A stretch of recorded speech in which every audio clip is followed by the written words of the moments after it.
আসসালামু আলাইকুম। আপনাদের কাছে যে বিষয়টি দেখার জন্য আসলাম। আমি এখন যে জায়গাটি দাঁড়িয়ে আছি কচু উপজেলার ৬ নং উত্তর কচু ইউনিয়নের তেতিয়া যে জলা তেতিয়া, যেটাকে কোনার বাড়ি বলা হয়, এই হিন্দু বাড়িটা বলা হয়। এই হিন্দু বাড়িতে একাধিকভাবে চুরি হচ্ছে। তো গতকালকে যে এটি একটি দুর্দশা বা ডাকাইতি বা চুরি যে বলেন আপনারা, যে ঘটনা হচ্ছে, এটা একতরফা ডাকাইতি বললে সারে, যেখানে একটি মেয়ের গলায় চুরি ধরা হয়েছে। কারণ চোররা চুরি করে এই অজান্তে, কিন্তু ডাকাইতিরা ডাকাইতি করে মানুষদেরকে জিম্মি করে।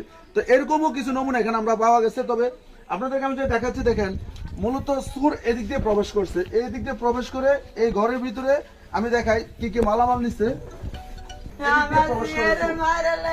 সংঘবদ্ধ চোর মূলত এদিক দিয়ে প্রবেশ করে প্রথম এই স্টিলের আলমারিতে প্রথম হানা দেয়।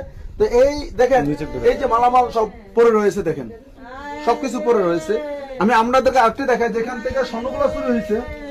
এই যে এখান থেকে স্বর্ণগুলো চুরি হয়েছে, দেখেন এই দেখেন, এই যে এখানে। তবে চোরের একটি চুরির পরে একটি নমুনা পাওয়া গেছে। আপনাদেরকে নমুনাটা দেখাই। আমি বলি, এখানে যারা পুলিশ প্রশাসন আছেন বা আইন শৃঙ্খলা বাহিনী যারা আছেন, অতি শীঘ্রই আপনাদেরকে চোরকে শনাক্ত করতে পারবেন বা চোর ধরতে পারবেন।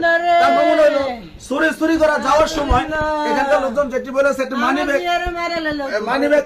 রেখে গেছে। দেখেন এই যে এটি মানিব্যাগ পরে রয়েছে। তবে মানিব্যাগ কি আছে তা আমি জানি না। এই মানিব্যাগটি খালি সম্ভবত। আইডি কার্ড আছে, ভিতরে আইডি কার্ড আছে, এই যে কাগজটা।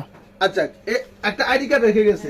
তবে এই গতকাল রাতে যে মেয়েটি সর্বপ্রথম যে সজাগ পাইছে বা মেয়েটি যখন সন্ধান পাইছে, তখন মেয়েটিকে জিম্মি করছে। যা মেয়েটির কাছ থেকে আসলে আমি জানতে পারবো মেয়েটিকে কি অবস্থায় তারা জিম্মি করছে। আমি ভালো আছো? গতকাল রাতে তো তুমি এখানে ঘুমাইছিলা। তোমাকে যখন চোররা তোমার কি অবস্থা, তোমাকে জিম্মি করছে? তোমাকে এমনি কোনো কিছু দেখাইছে চোররা? কি দেখাইছে? চুরি দেখাইছে। চুরি দেখার পরে তুমি আর কোনো কিছু বলতে পারো না?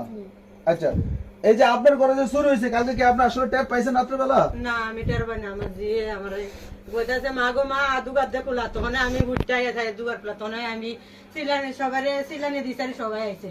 আপনার ঘর থেকে কি কি মালামাল চুরি হয়েছে? আমার ঘর থেকে স্বর্ণ নিছে 6 ভরি, টাকা নিছে 10 সবের উপরে, টাকা নিছে 10,000 টাকার উপরে।